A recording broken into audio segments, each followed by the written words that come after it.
Well, well, if it is not the Queen of Rolling Thrones. Ryan jeered loudly enough for the entire diner to catch his voice, dripping with cruel amusement. Laughter followed, sharp, youthful, and utterly devoid of mercy. Emily Rhodes momentarily froze as she wheeled herself across the tiled floor of Harvey's diner, doing her best to remain unmoved. She despised giving them the satisfaction. Ryan's voice reverberated like an unwelcome echo, while the chuckles of his companions only deepened the emptiness swelling in her chest. Today, she had chosen a simple cotton dress in soft lavender because the sun was shining, the air was warm, and for once, she wanted to feel like herself again. Not a patient, not a victim, just a woman. Yet, the instant she stepped in, she recognized that peace was not offered here. Ryan lounged in the booth beside the jukebox, his arm casually thrown over the shoulder of a girl who looked clearly uncomfortable to be in his company. His smile grew wider. I mean, seriously, what's the special occasion, sweetheart? Got a hot date with your therapist? His friends burst into laughter, pounding the table. One pretended to push a wheelchair exaggeratedly, almost toppling a ketchup bottle, while another cupped his hands and teased, "Need help grabbing the syrup legs?" Emily tightened her lips, determined to shut it all out, as she headed toward her usual spot by the window. She knew she probably should not have come today.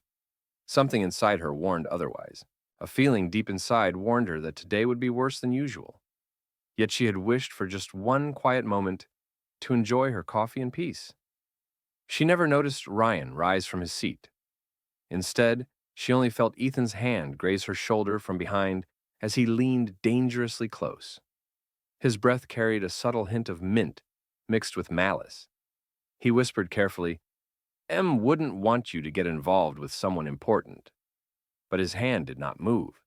It was not simply the words, but the tone they carried, the pressure of his fingers, the mockery intertwined with menace. Emily retracted sharply, instincts ignited, and shouted, "Do not touch me!" The diner instantly fell into a tense silence. Forks hovered frozen in midair, coffee sloshed and mugs barely lifted, yet no voice broke the quiet. No one rose from their seats, neither the elderly couple at the counter, nor the waitress Julie, who glanced at Emily before turning away. Ryan's sly grin hardly faded as he said, "Calm down, I was just being friendly." "You crossed the line," Emily replied, her voice trembling with anger, her hands shaking as they gripped the wheels of her chair. A cough sounded, a chair scraped on the floor, but still the silence remained, heavy and unwelcome like dust settling after a storm. Emily's chest rose and fell as she fought to breathe through the sting in her throat. All she craved was an ordinary morning, a cup of black coffee, toast, warm sunlight on her skin. She scanned the room. Not a single person met her gaze. If this story tugs at your heart even a little, hit the like button. It is not just fiction, it is a reflection, and sometimes silence can wound deeper than words.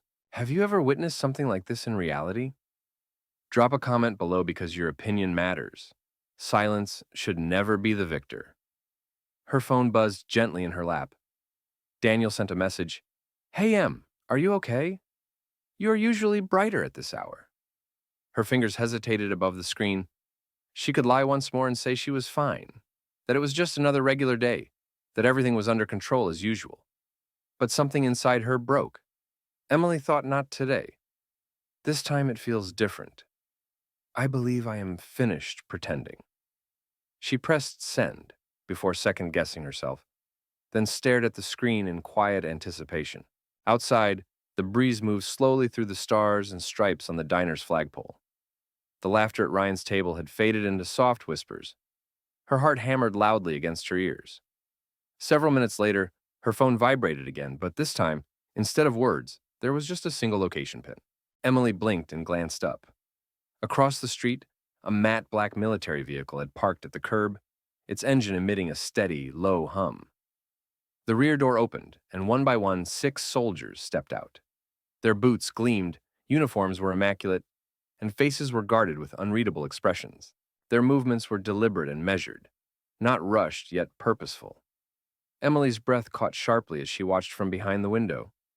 Ryan had not noticed yet, but it would not be long before he did. She remained motionless, fingers still on her phone now dark, her heart pounding louder than the whispers filling the diner. She tried to tell herself it was all in her mind, that the military van was just a coincidence.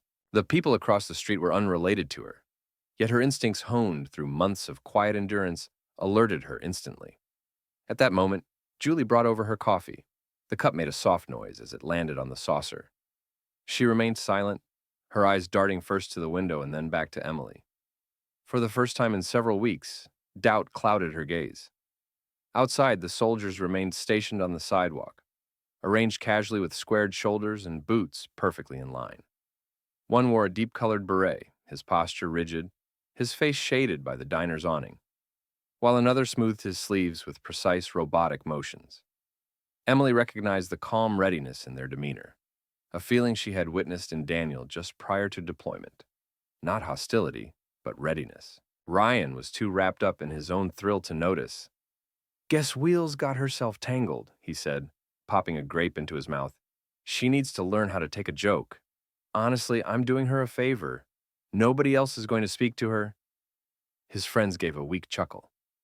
The girl sitting beside him glanced down at her phone, clearly uneasy.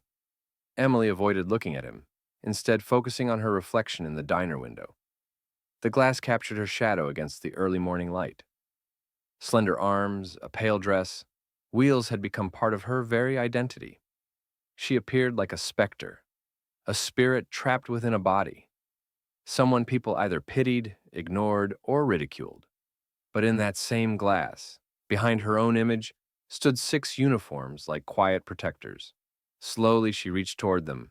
Holding her coffee, her hands grew steadier. Suddenly her phone vibrated once more. "Ryan, stay right where you are. I mean it. Do not leave," the message read. She swallowed hard. There was no doubt now. The soldiers had arrived because of her, because of what she had typed during a moment of vulnerable honesty. Just then, a man pushed through the diner's front entrance. The bell above rang out as boots hit the checkered floor, each step measured and purposeful. One by one, the others entered, and an eerie silence swept over the diner, a silence that dragged time itself. Julie stiffened behind the counter. Mr. Walters, the Vietnam veteran, turned slowly in his seat, while the elderly couple seated by the window held their breath. The leading soldier stepped forward, his eyes slowly sweeping the room. Ryan straightened his posture somewhat, his voice losing its usual confidence. Can I assist you folks?" he asked. No one replied. Instead, the soldier wearing a beret approached Emily Rhodes. He removed his cap, holding it carefully beneath his arm, and said, "Miss Rhodes?" Startled, Emily looked up and nodded. "I'm Sergeant James Booker, ma'am. Your boyfriend sent us. He is on his way, but he did not want you to be alone." Emily blinked, taking in his words. "You are from Daniel's unit, right?" "Yes, ma'am, the 5th Battalion, Fort Bragg," he answered. His tone remained calm and professional, yet warmth tinged his voice. "We have been briefed. We are here to support you. This is not a courtesy. It is a command." Emily's throat tightened. I did not ask him to do this," she whispered. Sergeant Booker gave a slight smile. He knows he did the right thing. Ryan disregarded the warning and scoffed from his seat. "Wait, is this some kind of strange military trick? You cannot just walk in here." Then the second soldier came forward and interrupted him. "Sir, we are not here to threaten anybody, but we do take disrespect seriously, especially when it targets someone important to one of us." Ryan's mouth opened and closed, searching for some bravado that had disappeared. The tallest member of the group, a woman with piercing blue eyes and a lieutenant's badge, spoke next. "Emily, we are not here just because of Daniel. We are here because we have all witnessed what happens when people remain silent, and we refuse to be part of that silence." Emily's eyes had been burning for weeks. She had pushed herself into this place and endured the pain in silence. Yet now, without uttering a word, the silence was shattered, not by her voice, but by the ripple of another's loyalty. "I just wanted coffee," she whispered. "I understand," Booker replied softly, "but what you deserved was respect." Behind them, the diner moved. Mr. Walters slowly got up from his chair, straightened his back as best as he could, and gave a low, respectful nod toward Emily. Then he looked directly at Ryan. "You embarrassed yourself, son," he muttered, "and this town." Julie stepped out from behind the counter, her voice shaking but firm. "Emily, I should have spoken up long ago. I am sorry. I was afraid of losing customers, but instead, I lost my courage. Emily could not find her voice just yet. Inside her chest, emotions were both collapsing and healing simultaneously. By the window, the youngest soldier in the squad, barely more than a teenager, turned around and waved toward the street. Another black vehicle arrived, the door opened, and Daniel stepped out. Emily's breath caught in her throat. He wore his formal uniform, sharp and adorned with decorations, but his eyes scanned the area, searching only for her. When his gaze met hers, something softened in his expression. Pain, relief, guilt, and love all intertwined. He entered the diner silently, nodded once to his unit, then knelt beside her wheelchair and gently took her hand. "You didn't respond like you usually do," he said softly. And I just knew something was wrong. Something was. Emily glanced down at their entwined hands. Her fingers trembled once more. "You didn't need to bring a whole squad," she whispered. Daniel smiled, though it didn't reach his eyes. "Maybe not, but more people care about you than you realize. And some of us wear boots." He then stood up and faced the room, speaking calmly but firmly to everyone present. "This woman has more bravery in her little finger than most of us in this town have ever shown. She deserves better from all of you. If nobody else is going to speak up, then I will. Starting today, this diner will change, or we simply won't come back." His words weren't aimed only at Ryan. They were meant for everyone who had ever witnessed Emily being torn down piece by piece. For every silent observer, Daniel's message was clear. Turning back to Emily, he added, "Now, how about we finally have that conversation?" Sharing breakfast together, she smiled for the very first time that morning. And for once, laughter filled the diner's atmosphere. The mood had shifted, not becoming heavier or lighter exactly, but as if someone had opened a window after years of stale silence. Emily sat still, her hand resting inside Daniel's, her knuckles pale, yet her grip steady. He had not released her hand, nor had she let go. Around them, people moved hesitantly, some feeling embarrassed, others uncertain. Julie was the first to break the tension. She returned to the table carrying a carafe of fresh coffee and gently poured it into Emily's cup. Her voice was barely a whisper as she said, "On the house." She added, "And this time, your toast will be hot." Emily gave a small nod. It was the most she could manage. Daniel sat opposite her, his posture relaxed but alert, his gaze occasionally flickering to Ryan's booth. The one who had been the ringleader of mockery had fallen silent. Ryan now stared deeply into his orange juice, as if searching for a way to escape. His friends, once loud and confident, looked more like children caught drawing on the walls. No one dared break the silence except Mr. Walters. The veteran rose slowly from his seat and walked with a deliberate limp toward their table. He stopped beside Emily's wheelchair, removed his hat, and said, "Ma'am, if I may say, it's an honor to be sharing the same air with you this morning." Emily blinked rapidly and tried to speak, but her voice failed. Instead, she quietly reached out and touched his forearm in thanks. You moved smoothly between them like water flowing behind the counter. Julie cleared her throat and signaled to the cook, Carl. "Tell the soldiers to serve a double bacon plate and make sure it stays extra crispy this time." Carl nodded from behind the grill and gave a small wave to Emily. That was the first time he had acknowledged her in any way beyond handing her a receipt, which felt like a small victory. Daniel leaned closer and spoke quietly. "Are you okay?" She paused before replying. "I think so, but this is far from over." Emily's eyebrows knitted in confusion. "What do you mean?" Daniel subtly gestured toward the window. Two more soldiers had just arrived outside, female officers in full-dress uniforms. One carried a box. The diner door chimed as it opened, and the atmosphere shifted immediately. This time, the change was not fear, but a sense of tension, filled with respect and expectation. The two women walked in silently with dignity, heading straight to Emily's table. One stepped forward and introduced herself. "I am Lieutenant Rosa Michaels, Public Affairs Representative from Fort Bragg. Corporal Blake has authorized this presentation in recognition of your commitment and sacrifices." Emily blinked in surprise. "But I didn't—" "You didn't have to wear the uniform to fight," Rosa said softly. "Sometimes battles are fought right here at home. You have shown a strength many only read about." The other officer opened the wooden box and revealed a black velvet pouch. Inside was a specially crafted challenge coin, heavy with gold trimming and engraved on one side with a laurel wreath. The words dignity and defiance contrasted with Emily Rhodes's unwavering courage. Amid public fear, Daniel murmured, "This is from all of us. I did not ask them to create it. They did so because they saw you, all of you." Silence fell over the diner, then grew respectful. Julie was the first to applaud, a tentative single sound, followed by Mr. Walters, then a voice near the window, and a couple sitting at the back. Gradually, the whole room filled with applause, not loud or theatrical, but genuine and steady. Even the bell above the door rang as more locals entered, drawn by the unusual parade of uniforms. At the center of it all stood Ryan. He was neither smiling nor laughing. His eyes were narrowed, expressing confusion or anger, perhaps humiliation or a mix of feelings.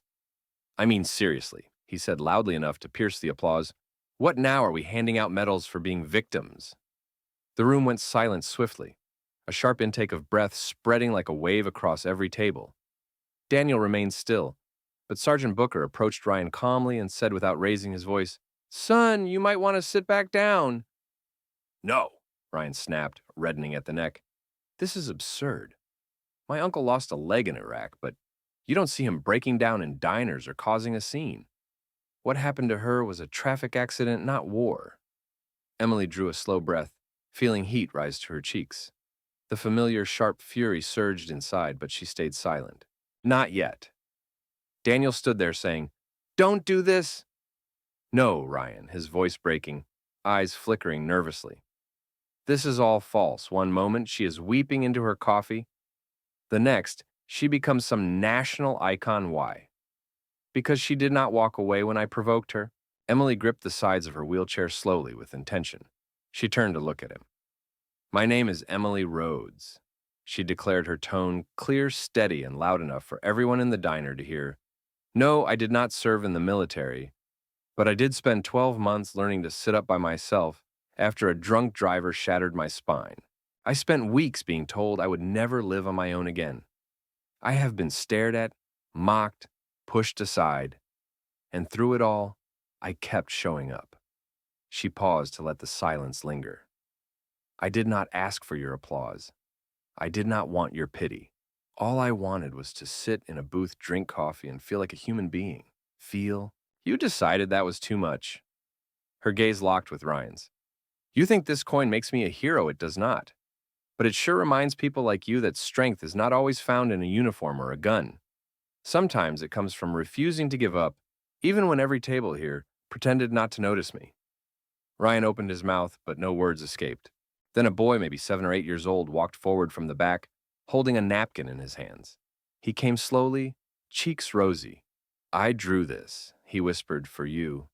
He lifted it up, a stick figure in a wheelchair, with a heart above it and words scrawled in red crayon.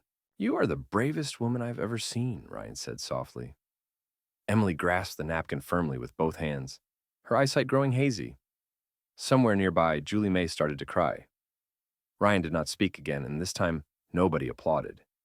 They just remained standing silently, honoring a lady who had never once asked for recognition, only to be acknowledged.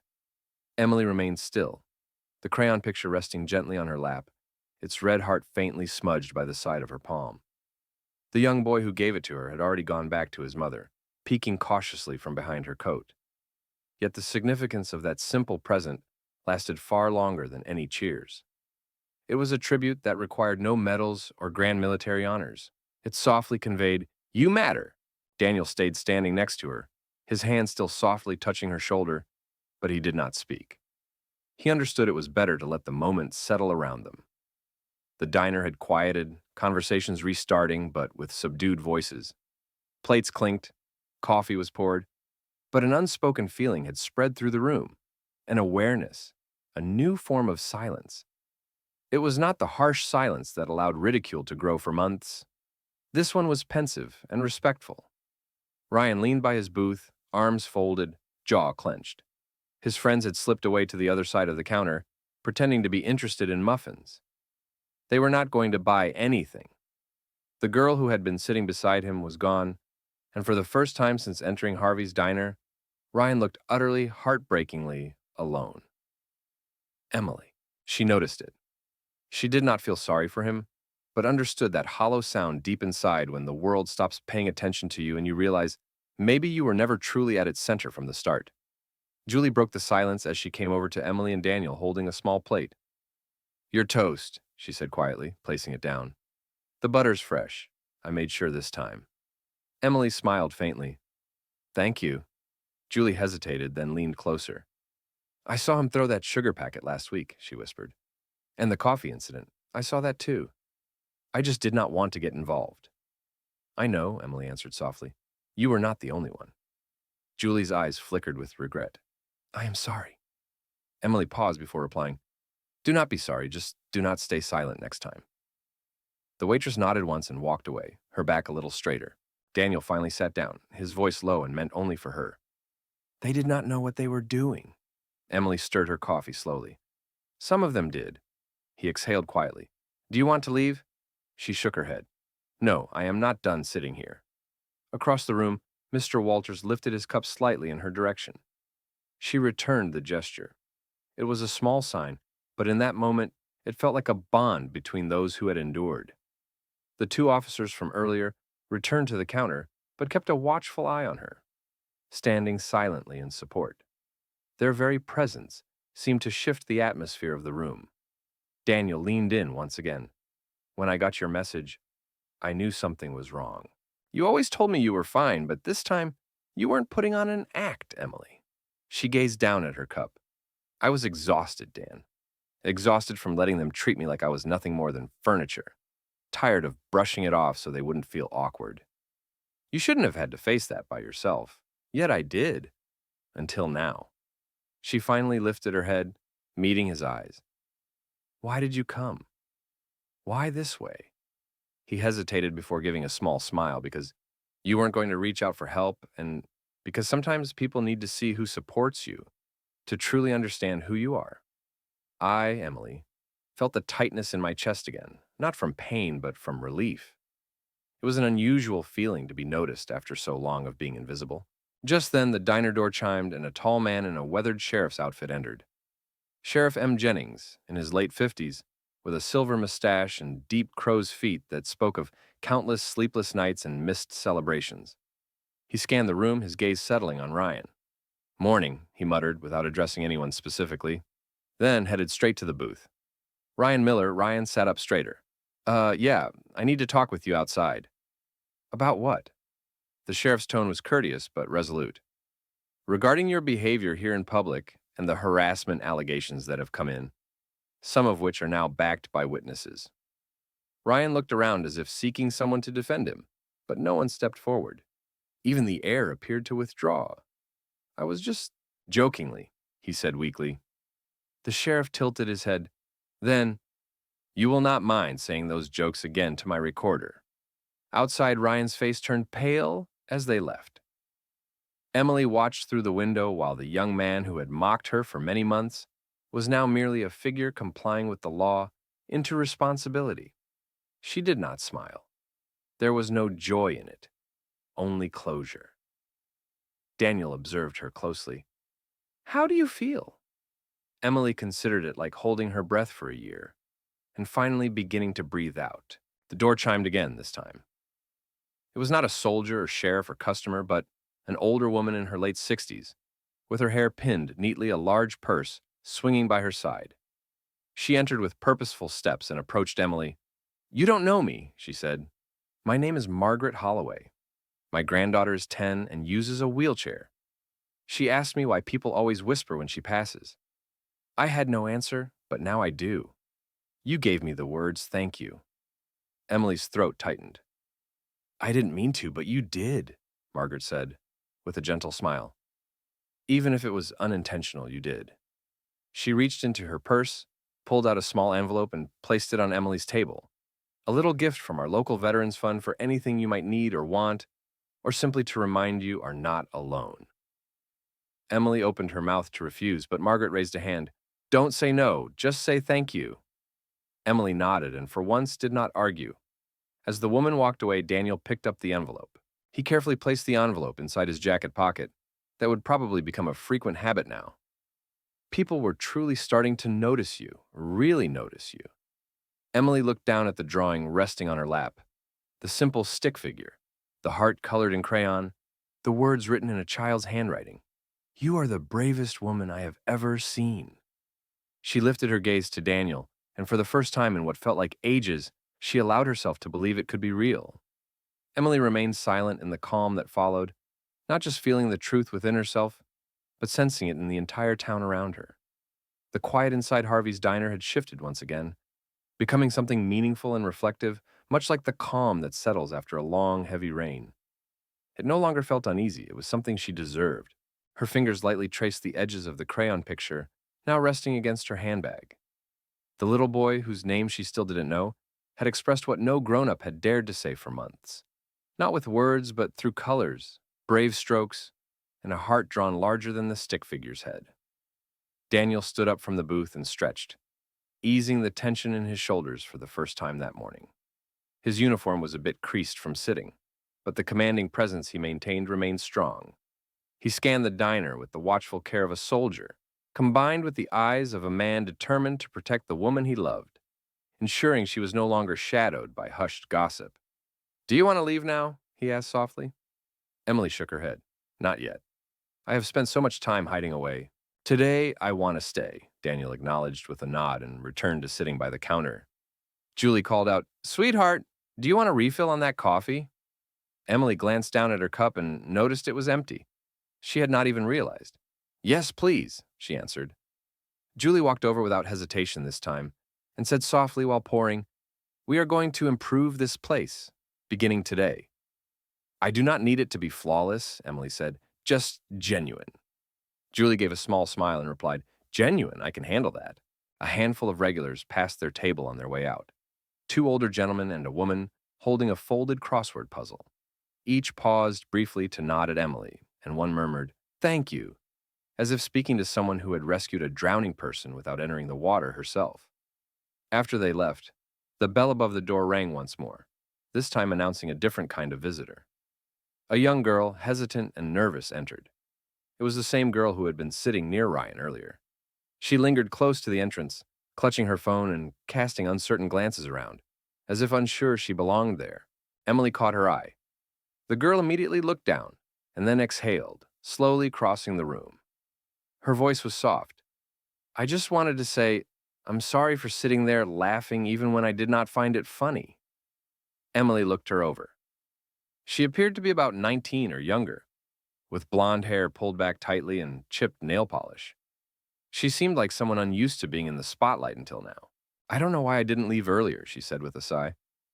I guess I thought if I smiled, it would hide my fear of him. Ryan nodded gently. You are not the first to stay silent, but I don't want to be the last, the girl replied. Then she dug into her bag and pulled out a folded page from a notebook. I wrote down everything I saw and heard, just in case someone needs the proof. Emily accepted the paper, impressed. That's very courageous. The girl blushed. This morning felt brave. Now I'm just trying to catch up. Without waiting for a reply, she turned and walked away. Daniel watched her leave, then turned back toward Emily. People are starting to realize what's happening. Emily nodded slowly. I never thought I would be the one to make them notice. You didn't make them notice, he said softly. You stood firm long enough for them to see their own reflection. Outside, the sun climbed higher in the sky. The shadow of the flagpole stretched across the parking lot, like a slender bridge between yesterday and today. Passers-by slowed down. Some glanced inside, a few entered. The atmosphere in the diner had shifted, as had its purpose. This was not only a place where Emily had been ridiculed. It had become a place where she had stood her ground. Daniel's phone buzzed. He glanced at it with a frown. I have to head back in 20 minutes. I've got debriefs this afternoon. Emily exhaled, disappointment and understanding mixing in her breath. I thought you were supposed to leave already. Sometimes plans change, he smiled. She reached for his hand. Thank you, Daniel, for coming, for being here. His face grew serious. You do not require uniforms to feel safe, but at times they serve as a reminder of what protection truly means. They stood side by side. Daniel helped her step away from the table. The diner's patrons watched not with sympathy, but with a quiet respect. Some even moved their chairs to create space for her without any prompt. She noticed and nodded as they headed toward the exit.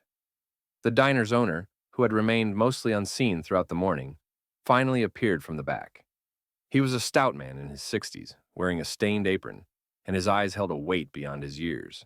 Approaching them near the door, he said softly, "Miss Rhodes, I owe you an apology. I witnessed everything.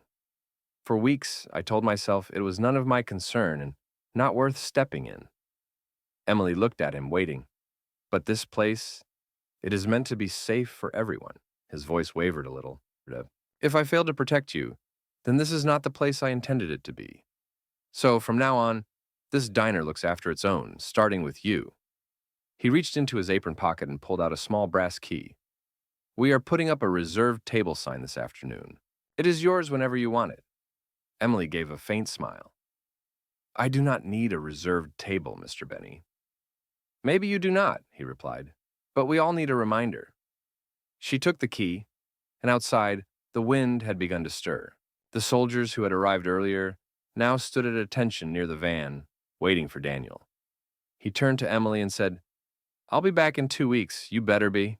He kissed her forehead and then headed toward his team. As he approached the van, one of the younger soldiers saluted Emily from a distance. She returned the salute, not perfectly, not formally, but sincerely. When the van drove away, Emily remained standing on the sidewalk. She was not rushing home or trying to hide. She was simply standing alone in her chair, bathed in light. For the first time in a long while, she did not feel the urge to disappear. Emily sat quietly in the town square just across from Harvey's diner. A gentle breeze brushed strands of her hair across her cheek. Behind her stood the bronze statue of a World War II soldier, casting a long shadow in the late afternoon sun. That statue had always been there, as a quiet reminder of duty and service, but today it felt closer, more tangible. She had not intended to stay this long, yet something held her in place. Perhaps it was the calm. Perhaps it was the stillness after the storm. Or perhaps for once she simply did not feel she needed to rush back to invisibility. People passed her by. Some recognized her now, not with pity or awkwardness, but with nods, gentle greetings, and a kind of eye contact that used to make them uneasy. A few even crossed the square to speak directly to her. One older woman offered a slice of lemon cake wrapped in wax paper and said, "For your courage," her voice warm and sincere, shaking and remembering how people used to look away from me as well. A high school teacher approached, carrying a copy of the student newspaper. "We are writing an opinion piece about standing up for what happened at the diner. The students need to understand the price of silence," he said. Emily accepted both the paper and the words without resistance. These were not mere gifts. They were quiet acknowledgments, modest acts of reparations from a community learning to confront its own truths. She shifted slightly forward, adjusting her seat beneath the shade of the nearby statue. A small boy from the diner, the one who had sketched her portrait, now played joyfully with his younger sister. Their laughter was light, free from worries and genuine. A few moments later, their mother approached Emily and gently rested her hand on her shoulder. "You gave my son a real person to admire," she shared softly, "and maybe you saved him from becoming someone like Ryan." Emily swallowed deeply, feeling that she had not done anything extraordinary. The woman smiled warmly. Sometimes just showing up is the bravest act of all. The woman left before Emily could respond. Later, as the evening sky began to deepen, Emily turned her chair toward home. The street extending from the square was lined with small shops, a florist, and the town's only single-screen movie theater. Everything appeared unchanged, yet somehow it felt lighter, less confined. When she passed the flower shop, a young woman stepped outside holding a small bunch of daisies. "These are for you," she said. She said quickly, "I watched the video. I have a brother in the army. I just wanted to say thank you." Emily paused before accepting the flowers, unsure of how to respond when people expressed their gratitude. "I'm not a soldier," she answered softly. "You are something different," the woman replied with a gentle smile. "You show that bravery does not always have to be loud." Emily blinked. Those words hit her deeper than she had expected. She resumed her slow walk home, taking in the town as if seeing it anew. There was a mural being painted near the community center, a tree with handprints for leaves, and a new bench set up on Main Street by the library labeled reserved for reflection. Although no one said it aloud, Emily sensed a change, as if the entire town was trying to rediscover who they were meant to be. That evening, Emily sat by her apartment window overlooking the neighborhood park. Her phone buzzed with a message from Daniel. Daniel wrote, "We showed the coin to the entire company. The colonel asked for your name because he wants to use your story for base training with new recruits." Emily stared at the message, reading it over and over, unsure of her feelings. Honored, anxious, perhaps both. Her thumbs hovered over the keyboard before she typed back, "Tell him I am not a cautionary tale. I am just a woman who did not roll away." Daniel replied immediately with, "That is exactly why he wants to." She smiled faintly, allowing them to hear it, then leaned back and gazed at the ceiling. Her apartment seemed warmer tonight, not because of the heater or the cozy blanket resting on her lap, but because for the first time in a long period, she was no longer bearing everything by herself. A few days later, Benny called. He did not ask how she was. Instead, he informed her about a community gathering at the diner on Saturday evening and expressed his hope that she would attend. "You do not need to say anything," he assured her. "Just sit at the table with your name on it." She considered declining, but eventually decided not to. Saturday came quietly. The town appeared unusually lively by sunset. Cars lined every street curb, and lights from the diner's windows cast soft, glowing squares onto the pavement. Inside, the booths were occupied not by the usual Saturday crowd, but by a diverse group representing the town. Teachers, grocery clerks, veterans, teenagers, retirees. Emily entered through the front door in her wheelchair, the bell chiming as she arrived. Everyone stood up spontaneously. There were no announcements or speeches, yet the entire room rose together, not out of pity or show, but from genuine understanding and respect. Julie escorted her to the table by the window, now adorned with a small bronze plaque bearing the inscription reserved for Miss Emily Rhodes, honoring her quiet resilience and steadfast presence. Benny offered a brief welcome from behind the counter. "We are not perfect," his voice thick with feeling, "but we are. We were learning, and now we have a clearer direction." Suddenly, someone started to clap, then another joined in, and soon the entire room was applauding. Emily's eyes filled with tears, and this time she did not wipe them away. She allowed them to fall freely. When the room finally settled into silence, she took a deep breath and spoke softly but clearly. She said, "I did not come here today because I am courageous. I came because I wanted to belong to this community, and I stayed because this community finally chose to recognize me." The quiet that followed was full and thankful. From somewhere near the back, a gentle voice said, "We see you now, Emily." For the first time, she truly believed those words. In the days after the meeting at the diner, life found a new routine. Emily adjusted to a rhythm she had not known before, one that included being noticed and greeted. Strangers who had once ignored her now called her by her name.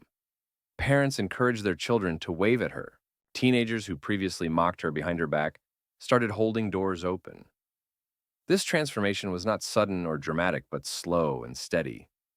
It was happening. At first, Emily did not know how to accept this kindness. After living for so long without it, she felt wary of it. Like an unfamiliar coat, she was unsure still fit her, but gradually she let that warmth surround her. She returned to the library not just for books, but for conversation and company. She joined a weekly reading group where people asked her about her ideas, not her struggles. She spoke not to prove anything, but because she wanted to, and that feeling was powerful. Daniel called her every night, even if only for a few minutes, and sometimes those calls made all the difference. He shared stories about his day at the base, but sometimes he remained silent, simply absorbing their talks. Their exchanges no longer carried fake cheerfulness or subdued feelings. They became sincere, calming, and complete. One afternoon, while Emily rolled through the park, she noticed a new mural in progress on the far wall of the recreation center. A tall woman with graying braids stood atop a ladder, painting with careful, intentional movements. The artwork showed a tree whose trunk was formed by intertwined arms, and its leaves were made up of faces from the community, some real, others imagined. "Did you paint all of this yourself?" Emily asked, tilting her head. The woman climbed down slowly, wiping her hands on her overalls. "Mostly people join in when they want to. You'd be amazed by who wants to be included when they get invited. Emily smiled, admitting she had avoided rolling past murals before, because they always made her feel excluded. The woman laughed. That's because you hadn't seen this one yet. She pointed to the far left of the tree where, outlined freshly with chalk, was a figure in a wheelchair, not a mere symbol or placed on the edge, but centered and strong, with the sun behind like a halo. Is that supposed to be me? Emily asked, startled. The woman winked. Let's just say it's someone a lot like you. Emily gazed at the image and then asked quietly, Can I help paint it for a long time? You definitely can, the woman replied, handing her a small brush. With a range of burnt sienna, she began. Start with the wheels, she insisted. Everything strong has to have a solid base. For the next hour, Emily worked quietly and intently. She had not painted since middle school. Her brushstrokes were imperfect, her hands shook at first, yet the colors gradually took shape. In that moment, she felt steady and focused, more than just a name in a story, but a hand shaping the creation. That evening, Daniel called and said, I got permission for a 3-day leave so I can come visit. This weekend, Emily smiled warmly into the phone and teased, Are you sure you're not just trying to find an excuse to eat at Harvey's again? He laughed. Maybe so, that bacon and toast combination really changed my life. His laugh was full and genuine, unlike the polite chuckles she used to offer him. When Saturday morning arrived, she told him, There is something I want to show you. Saturday came with the scent of morning dew and a gentle hum of spring's arrival. Emily rolled herself toward the mural site, her heart beating faster than usual. She wore the same soft lavender dress from the day she was first ridiculed in the diner. But this time, it was her choice. Now it did not feel like a shield. Instead, it was like a banner. Daniel was standing at the foot of the mural with his hands in his pockets, his gaze fixed on the artwork. He said nothing as she approached the figure she had helped paint. The image was now finished, outlined in deep gold, with bursts of yellow light radiating around it. It was not an idealized portrait, but something real, solid, and whole. Do you see it? She asked him. Daniel nodded quietly. I do. She added, Do they see me now? But more than that, I believe I see myself. He turned to her and reached out. He took her hand, and at last they were both gazing at the same woman. They settled on the grass for a while, observing children who ran past, pointing and laughing at their own faces painted among the branches of the mural. Later that day, as they strolled back toward town, they passed a bulletin board outside the community center. Among the flyers for bake sales and charity events was a photograph taken during the diner's standing ovation. Emily was in the center, mid-row, with a gentle smile, caught in a moment of honest emotion. Beneath the photo, written boldly in thick black marker, was the phrase, Strength is not how loudly you stand. Sometimes it is how long you remain seated. Daniel faced her and said, You didn't start a movement, Ryan. You are one. She squeezed his hand tightly and replied, I didn't want to be. Yet here we are. They walked, or rather moved together side by side. People still glanced their way, but now they waved warmly, greeted them, and slowed down not to stare, but to truly see. Emily did not recoil. She refused to hide behind sunglasses or speed past unnoticed. She let them witness her fully because she was no longer invisible. She was Emily Rhodes, and the town would never forget that name. The following week brought a quiet transformation to Fort Beckett. It was not just the changed way people regarded Emily or the silent respect that filled the room whenever her name surfaced. It went beyond that, like the town itself had become attuned to its own pulse. With this newfound awareness came a reckoning that stretched far beyond a diner, a soldier's companion, or a wheelchair bathed in sunlight. The change had truly begun. On a Wednesday morning, Emily checked an email as she sat by her apartment window sipping lukewarm tea. The subject line read, Fort Beckett Community Forum Invitation. The message came directly from Mayor Helen Rawlings. It said, Dear Ms. Rhodes, we are organizing a town forum next week to discuss community inclusion, public accountability, and the values we want to uphold moving forward. We would be honored if you could join us as a speaker. Your voice has ignited conversations we should have started long ago. Respectfully, Mayor H. Rawlings. Emily read the email twice, then again for a third time. She was not the type to take the stage or hold a microphone. She was neither polished nor rehearsed, but something stirring in her chest, still unfolding, told her this mattered, not for her own reputation, not even for her personal healing, but for the little boy with a crayon heart, the teenage girl who delivered written testimony, and the woman who offered lemon cake with shaking hands. She answered with a single word, yes. The evening of the forum, the town hall was filled beyond anyone's expectations. Folding chairs had been brought from the senior center, and the walls at the back were lined with standing residents. Some wore their Sunday best, while others dressed casually in jeans and hoodies. Emily recognized many familiar faces, from the diner, the mural project, and the town square. Daniel arrived shortly before the event began, quietly slipping in and taking a seat beside Mr. Walters, who wore his old service jacket proudly. With a quiet sense of pride, Emily waited behind the scenes, her heart racing and her palms moist. She wore a dark green blouse paired with a plain skirt, keeping her makeup minimal with just a touch of balm. She did not want to perform. She wanted to be truly present. Mayor Rawlings was the first to speak, greeting everyone with a calm, warm tone. She talked about change, recognition, and growth. Then she declared, "We have invited someone who never sought this attention, but carried it with dignity.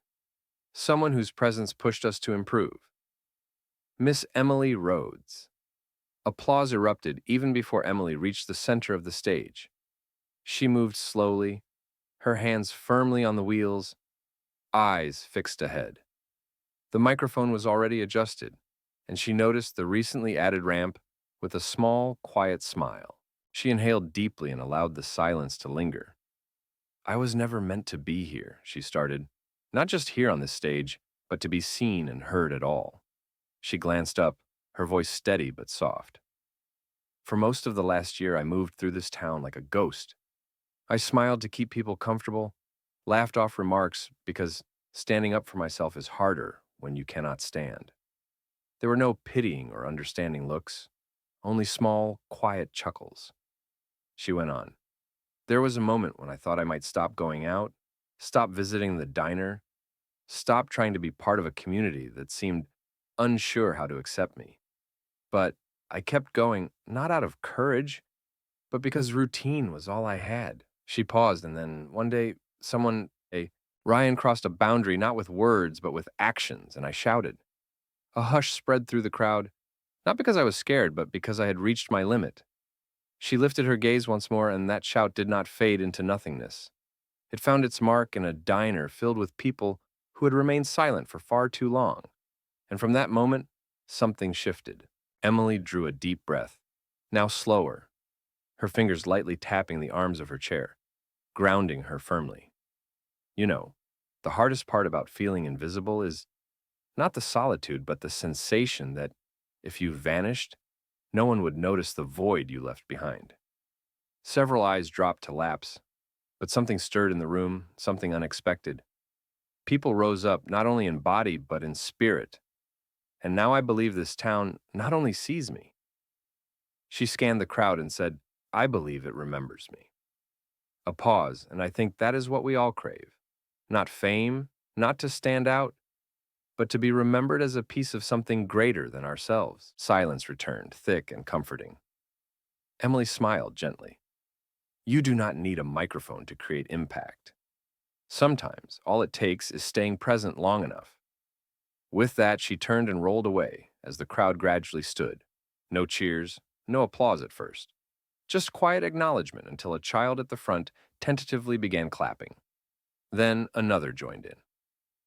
The applause grew, not deafening or wild, but sincere and genuine. Later that evening, Emily and Daniel walked quietly together through the night. The streetlights in the park cast warm, golden glows on the pavement, while the spring breeze carried the scent of fresh grass and cottonwood. Ryan had remained mostly quiet since the forum, and Emily had not pressured him to speak. But eventually, he broke the silence. "You know, that was more than just a speech. It was a testimony," he said. She met his gaze and replied, "I did not write it. I only spoke what weighed on my heart. That is why it resonated." They paused beside the bench under the mural wall, now affectionately known as Emily's tree by the children playing soccer nearby. Someone had added a new touch to the figure in the wheelchair, a bright red cardinal perched proudly on its shoulder. "Do you think it will stick?" she asked, meaning the change in awareness and respect. Daniel looked out across the square thoughtfully. "It endures when the story is told, when it is lived, when people choose to remain even though walking away would be easier," he said as he reached for her hand. "And when they remind one another that courage does not always show as a grand battle, but sometimes as a quiet breakfast alone without leaving." Emily exhaled deeply, her eyes rising toward the stars, just beginning to twinkle above. This was no longer the town where she had felt broken. It was a place where she had stood firm, and where others chose to stand with her, not as heroes, but as witnesses. 1 year later, spring blossomed again in Fort Beckett. The trees lining Main Street budded early that April, their limbs adorned in soft pink flowers that fell gently like confetti upon the sidewalks. The sky stretched wide and generous in vibrant blue, and the air brimmed with the fragrance of spring itself. The scent of fresh paint, cut grass, and something else lingered in the air. Perhaps hope or healing. Emily Rhodes sat at the same table by the window in Harvey's diner, gently sipping from a pale blue mug that Julie always insisted on calling her cup. Beneath the table, the bronze plaque had darkened slightly over time, but its inscription remained clearly visible. It read, "Reserved for Miss Emily Rhodes for her quiet strength and unwavering presence." Some mornings, people still entered and paused upon seeing her, not because she was unexpected, but because they remembered. Today, the diner buzzed with a different energy, not the usual morning rush of chatter or the clinking of silverware, but with a feeling of anticipation, a subtle electric hum beneath every refill, every toast, every exchanged nod. It was the 14th of April, the anniversary, not of sorrow or mishap, but of a turning point, and the town remembered. Julie approached Emily's table warmly, asking, "You sure you're ready for this?" as she poured fresh coffee. Emily smiled softly. It had been a long time since she felt ready. Across the street in the town square, a temporary stage had been erected, folding chairs arranged neatly on the lawn, and American flags adorned the scene, not as a demand for patriotism, but as a tribute to all kinds of service. Daniel stood quietly at the edge of the square, dressed casually in a gray button-up shirt and dark trousers. He had chosen not to speak publicly that day, saying it was no longer his story to tell. Emily respected that decision deeply. He understood when to step back. He always did. She propelled herself toward the diner's entrance just as Mr. Walters arrived from the sidewalk. He wore the same worn service jacket he had a year earlier. Yet this time, he did not carry the burden of past regret. Instead, he held flowers. "Thought I'd get here before everyone else," he said, as he offered a single sunflower to Emily. She accepted it, touching its petals gently. "Still my favorite," she said quietly. "I remember every word you spoke that day," he replied. When the clock tower chimed 10, the sound of bells spread through the square, and people began moving toward their seats. Emily made her way to the center, passing the mural wall where the wheelchair figure resembling her had a golden banner painted above it declaring, "We see you." Mayor Helen Rawlings opened the ceremony with a short speech. She reflected on the past year, the changes within Fort Beckett, highlighting inclusion but even more so, emphasizing responsibility. She mentioned the Community Advisory Board created following Emily's address, the creation of programs for young people, and the adoption of a new code of conduct for all public venues. Then, without any fuss or spectacle, the mayor introduced Emily. No music accompanied her arrival, no bright lights shone. Only a simple wooden ramp and a crowd standing on their own. Emily rolled to the podium wearing navy pants and a cream-colored blouse. She wore no makeup, no scarf, just her true self. Looking across the audience, she spotted both new faces and familiar ones, including the mother who once gave her lemon cake, the girl who had spoken with a handwritten note, and the little boy with the, now standing a bit taller and proud in the front row, with others behind them. Ryan Miller stood quietly at the back, with his arms resting by his sides, no longer concealing himself. "I have been reflecting deeply on what follows. After moments like the one we experienced last year," Emily Rhodes started, "you know, it is easy to applaud once, to stand once, to share a photo, or make a declaration and believe the task is complete." She paused, allowing her words to sink in. "The actual effort begins the following day and every day after. It starts in the quiet voices we choose to acknowledge, in the jokes we refuse to overlook, in the way we regard each other and refuse to turn away. She looked toward the distant mural wall. I have often been asked what shifted that day. The truth is, nothing changed then. It had already changed earlier. Each morning I came to the diner, even when I was not welcome. It changed in every silent witness who finally found their voice. It changed in all of you the moment you decided to stop observing and start standing. A gentle breeze passed through the crowd. I am not a veteran. I did not fight in a war, but I did fight to be seen and to matter. And now this town, the one I almost left, Anna, has become a place where a woman in a chair is not a symbol or a story, but a neighbor. She smiled quietly. That is more than I ever dreamed of. She stepped away from the podium.